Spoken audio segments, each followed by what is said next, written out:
Okay, our text comes from Deuteronomy, the 29th chapter. And the next two portions, I consider them beautiful and intimate, somewhat seemingly intimate, serious conversation with Israel from Moshe.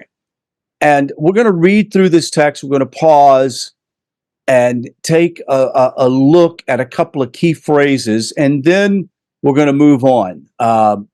And then I would hope to elicit some ideas from you. Nitzavim, the 29th chapter, starting with verse 9 of the text.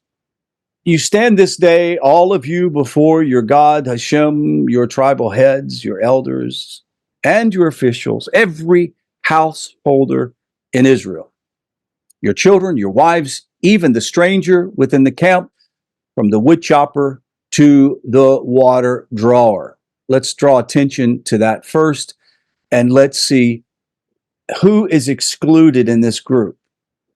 Is there anybody excluded? No one. Everybody in Israel, and the stranger, and the woodcutter, and the water drawer, every person that is part of Israel is included in this conversation from Moshe, our teacher. It is something to remember that there were quite a few people that had joined the nation, either as sojourners, ger, converts, proselytes, whatever you want to put in that list. Obviously, some converted during the 40 years or decided to become part of the community. There wasn't necessarily you didn't go to a Beis Din and convert back then as you do today. It was about being part of the community, being accepted in the community, and also showing that you walk circumspectly before Hashem and His Torah.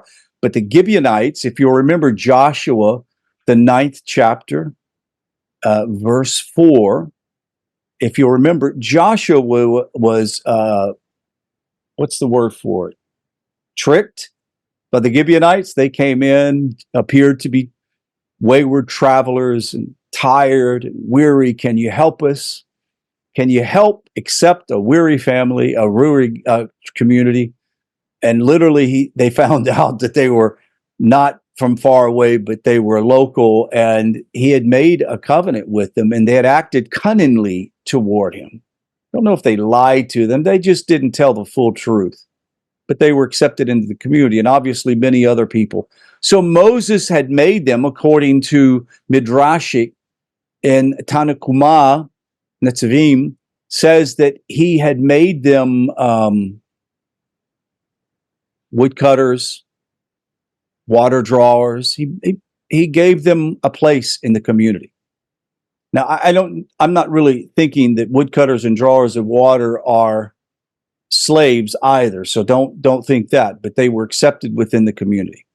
And he says, verse 11, to enter into the covenant of your God, which your God is concluding with you on this day with its sanctions. So we're going to look at that in a moment, but let's just add, all of these people that were listed in this are considered people who have entered into the covenant of God.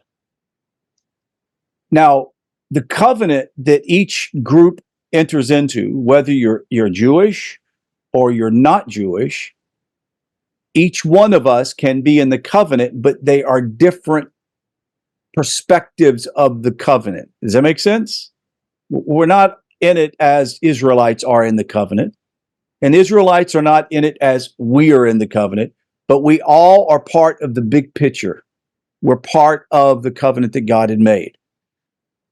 Verse 12, it says, in order to establish you this day as God's people, in order to be your God, as promised you, and as sworn to your fathers Abraham, Isaac, and Jacob, I make this covenant with its sanctions, not with you alone, but both with those who are standing here with us this day before our God, and with those who are not with us this day. We're going to pause there for a moment. Now, we've heard many different explanations, but I think the general explanation that we could bring forward is this covenant that is with Israel is not a covenant that was just with those who were in the desert, or just with those who entered into the land, or just with those who lived in the land with kings and prophets, etc., or the Jewish people today. It is with anyone who aligns themselves with the Torah, with the love of Hashem, the love of the Jewish people. We are part of this covenant that God has made. So we should pay attention to what is going to be said next. So I'm going to pause there for a second, and I'm going to ask, does anybody have something that you would like to add to that section? Verse 14 is where we stop. It says, but both those who are standing here with us today before our God, and with those who are not with us here this day. Obviously, it's not about people who are out chopping wood or mowing grass or happens to be doing something in the oil field. It means future generations. And I would intimate, and if I'm wrong, Rabbi Avner will be grateful to correct me, but this would also include people of the nations that would enjoin themselves with Israel for time in memoriam, until Mashiach comes. So this verse alone should encourage you, to help you to realize that we are part of the big picture. It's a good feeling to have. Next verse, it says, well, you know that we dwelt in the land of Egypt, and we passed through the midst of various nations, and you have seen the detestable things and the fetishes of wood and stone and silver and gold that they keep.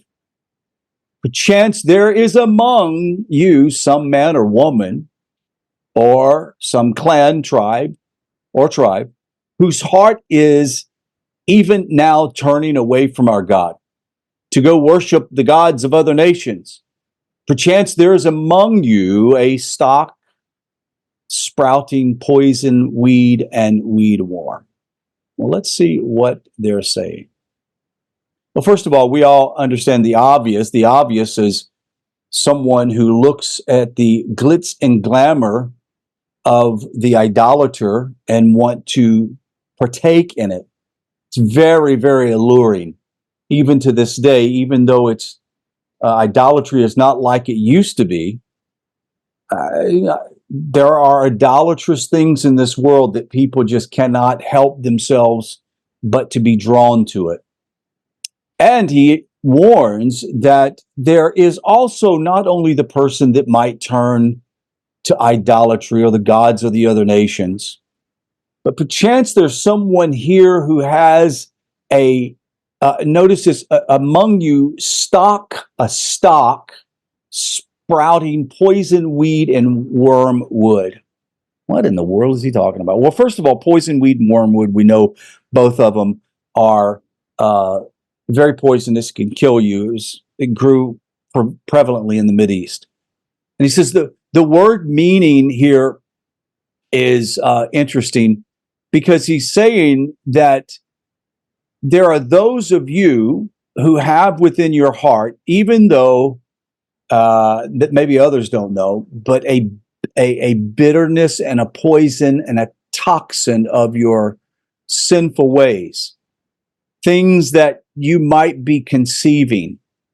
Even those are being warned, be careful. As Joe was talking about venom in the beginning, there are those who are full of venom, and they've got to be careful to guard themselves. In verse 19, he continues on, and he says, we'll never forgive that party. So meaning that a person that does this thing, the person who is participating in this is the worst of the worst.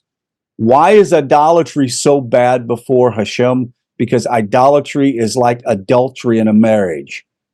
Could you imagine a husband coming home and the wife says, you have been having an affair, and he goes, oh, no, it's not, hold on. I was just observing God's beautiful creation. Or how about this? Oh, no, no, no, honey. Believe me, I love you. You're my wife. I was thinking about you when I was having this affair. What?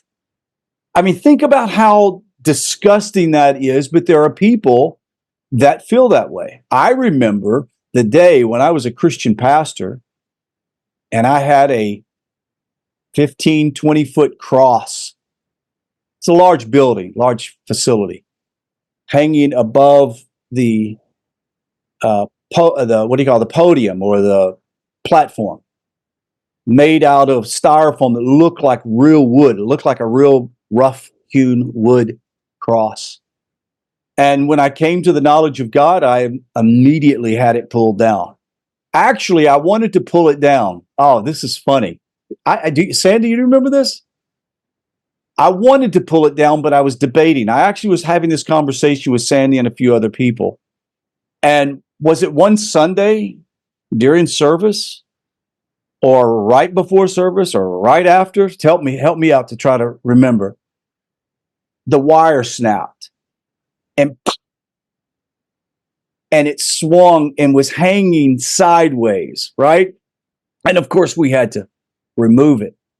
Do you know I had people tell me that they could no longer come to this church because I cannot pray if I don't see that? That's no different than a person saying, "Oh, well, I was thinking about you when I was having the affair.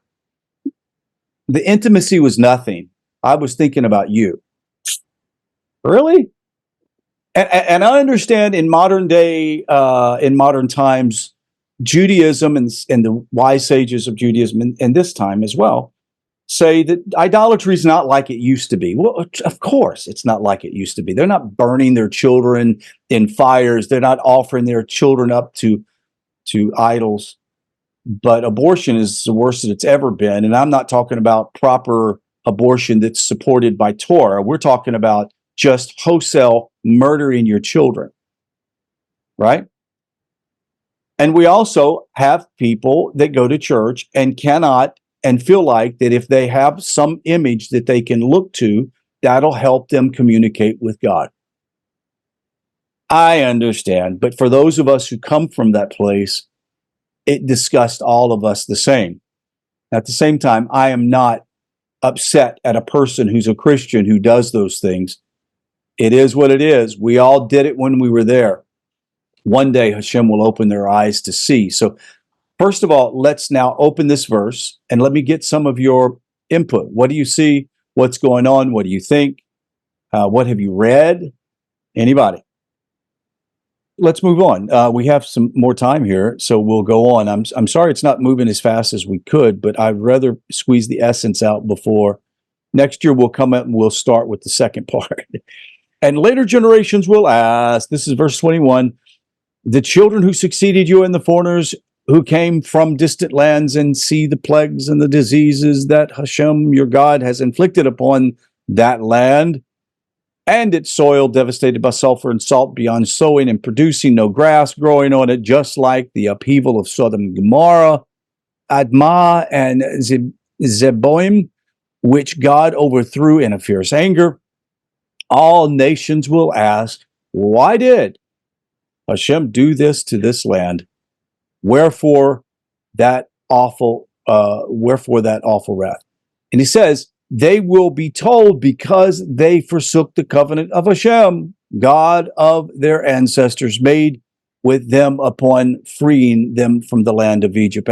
I usually will use that verse as a reference when people say, Israel this, Israel that. And I'll say, well, if Israel had not risen to some level of tshuva and rejection of idolatry, Israel would not be in the land right now. Jews would not be in the land. It's God is very much in control. Next, verse 26. So Hashem has incensed at the land and brought upon it all the curses recorded in this book. Where the curses were on the land. Uproot them from their soil with anger and fury and great wrath and cast them into another land. Baruch Hashem, thank God that the Jews were cast into farther lands because we are reading Torah because of that today. We're studying Torah because of the dispersion of Jews. Concealed acts concerning God, but with overt acts, it is for us that our children ever to apply all the provisions of this teaching. Concealed acts. What are concealed acts? Is God going to judge your concealed acts? Well, obviously your actions will be, but he's also saying that when you come back into responsibility into the land, or when you go into responsibility of the land, not only must you deal with the open idolatry and open sin that is amongst your midst, and to make sure that is brought before tribal elders and the sages to be tried or to be examined, but it said even those things that are hidden needs to be personally examined. This is what tshuva is about. It's about even the things that nobody knows about. Chapter 30, when all these things befall you, and the blessing and the curse, and I have set before you, and you take them to heart amidst the various nations to which your God has banished you, meaning this has been the time in the last 100 years or so, and you return to your God, and you and your children heed God's commandment with all your heart and soul, just as enjoin you this day, then your God will restore your fortunes and take you back in love, will bring you together again from all the peoples where your God has scattered you. Even if you're outcast or at the ends of the world, from there your God will gather you, and from there God will fetch you. And your God, Hashem, will bring you from the land that your fathers possessed, and you will possess it, and God will make you more prosperous and more numerous than your ancestors. Baruch Hashem. Exciting words to hear.